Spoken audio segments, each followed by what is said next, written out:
Hey, you love light, angel of love light, beauty of love light.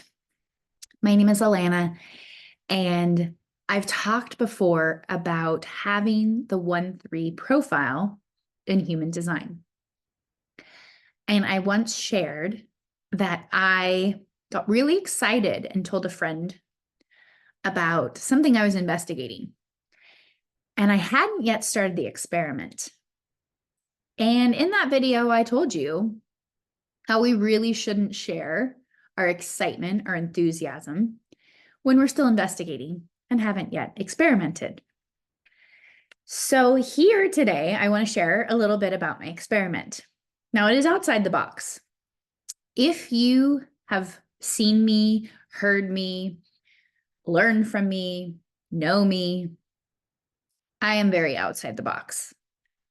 I am also very much the rebel. So just because you tell me and tell me scientifically that this is how things are, I don't see it. I see beyond. I see the bigger picture. I'm always zooming out. I kind of get lost in the big picture. And that really is part of the head ajna channel, the 6447 of abstraction. That is part of my design. So when it comes to my health as a profile, a 1-3 profile, it's about me, trusting myself, knowing what is here for me. So if you are a medical doctor or you are going to point me to the magazines and the articles that show, well, here's all the studies, I know I am here to create.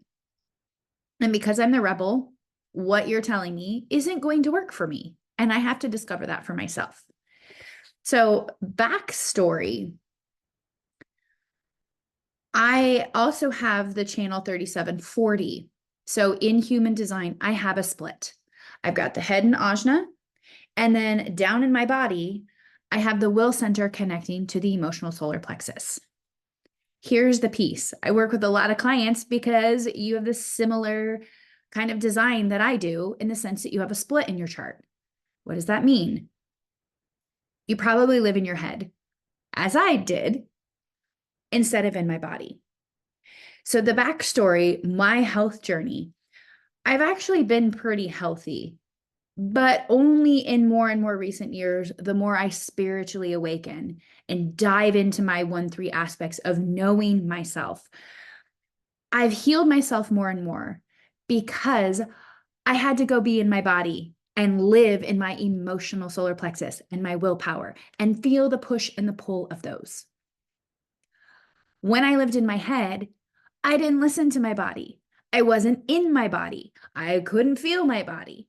So as a child, when my emotional energy was repressed, I learned to cough.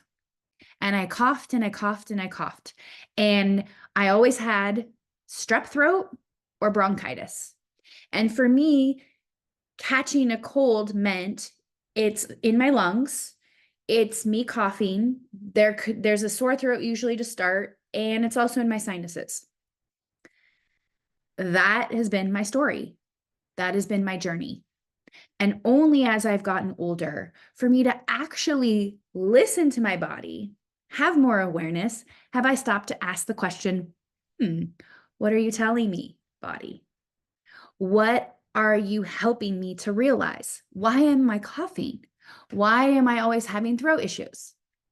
Well, if you know human design, by me telling you I have head and ajna and solar plexus and will center, everything else is undefined in my chart, including my throat, including my identity center. And this part of me in my body, I got really good at repressing. And every time it would try and come up, I would stop it and push it down. So it presented as illness. I was creating my own illness, my own sickness, my own disease, because I was repressing my throat. I was repressing my emotions. I wouldn't express them. So for all of the energy, I even created an exercise-induced asthma when I was about 12, when my parents divorced. And it took a level of forgiveness with my parents when I was already graduated from college. So almost mid-20s, like early mid-20s.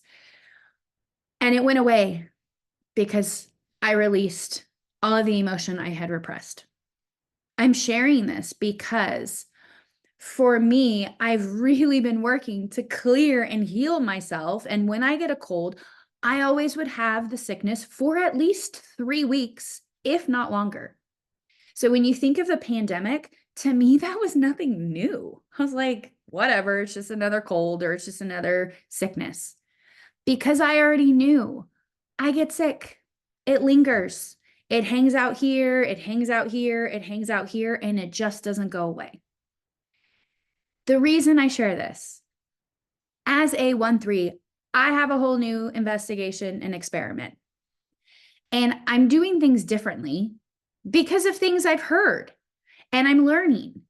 And that's what I do.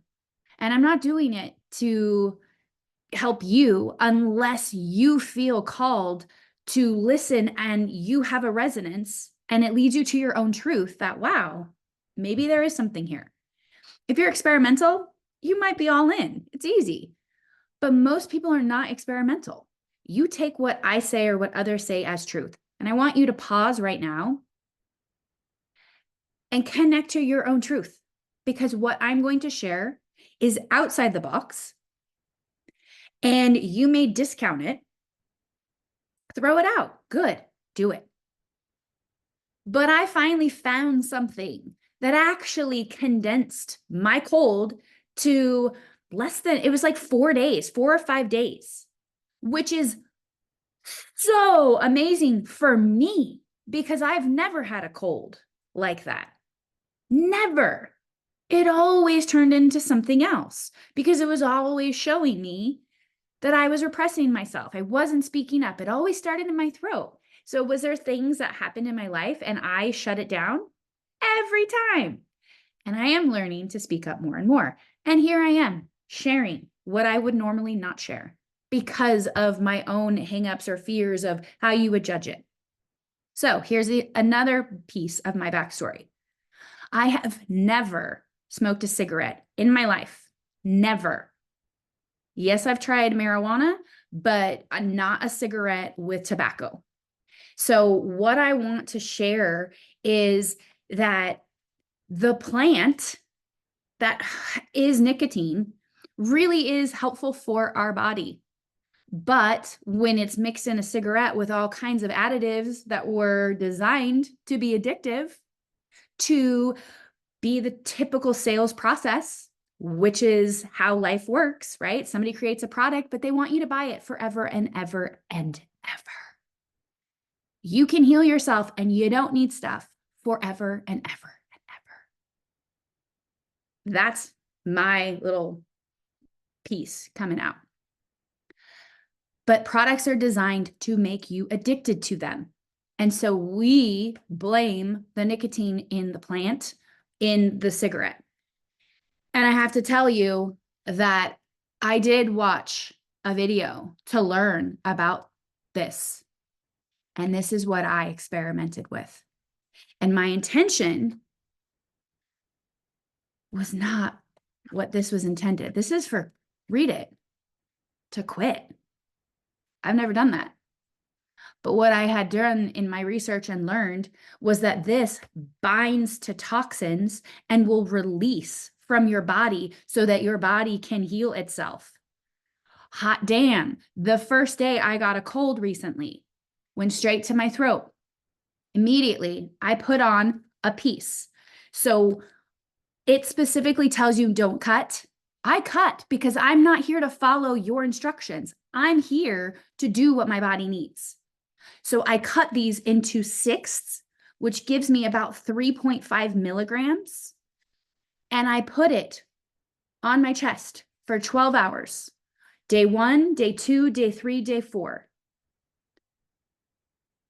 Yes. By the 5th day, I already was feeling better. It was so fascinating. I don't think I've had a true cold in decades. And by a true cold, I mean, my phlegm usually gets The mucus is so sticky. It just sticks in my chest. It sticks in my sinuses. This helped me create a biofilm. And if you don't know what that is, it's your body producing its own mechanism to actually create like its own cellular level or of a layer around the tissue. So suddenly I'm just coughing stuff out, and it was never yellow. It never got that far. And by that fifth day, I already could just feel like this is gone. I was just a little nasally, but it never stuck in my chest or in my nasal cavities. Never. And then I was done. And I haven't worn it since, but 3.5 milligrams is what I did. Now, when I was practicing playing with it before, I was doing like 2.3 maybe just on random days. And I have to tell you, because I've been someone who's coughed my whole life, I've always had phlegm. I've always had postnasal drip. This has already, just by wearing it a little at a time, I would cough stuff up and cough it out. And I can really feel the postnasal drip is like not really there, or it is a little bit more of that clear egg white mucus that comes right out. It doesn't stick.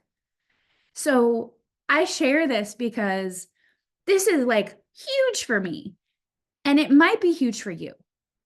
But the intention is you got to trust your body and know what feels right. And if you look at this and go, I'm not going to use that. Are you kidding me? And then you're reading the label and what it tells you. Stop. Don't go any further. I am not giving you medical advice. I am not giving you anything that you can use in the sense that I'm some professional, because I'm not. I am a individual who, as a 1-3, is here to investigate and experiment for me. And if that allows you the permission to trust yourself and step outside the medical system and to give your body what it's asking for, then by all means, go do that. You have to trust yourself. You're not here to trust me. You are not here to trust this. You are not here to trust the medical professionals. You're not here to trust really anything, because it's all noise anyway. You're here to trust you.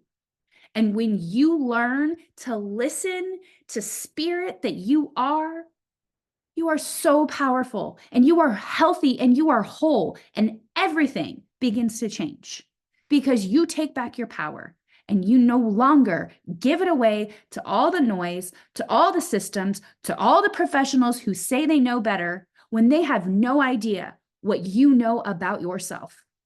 So that is my advice as a 1-3. Know yourself. Know thyself. Love thyself. Can you do that? It's so important that you do. So as a 1-3, someone who is here to investigate and experiment, I did this for me.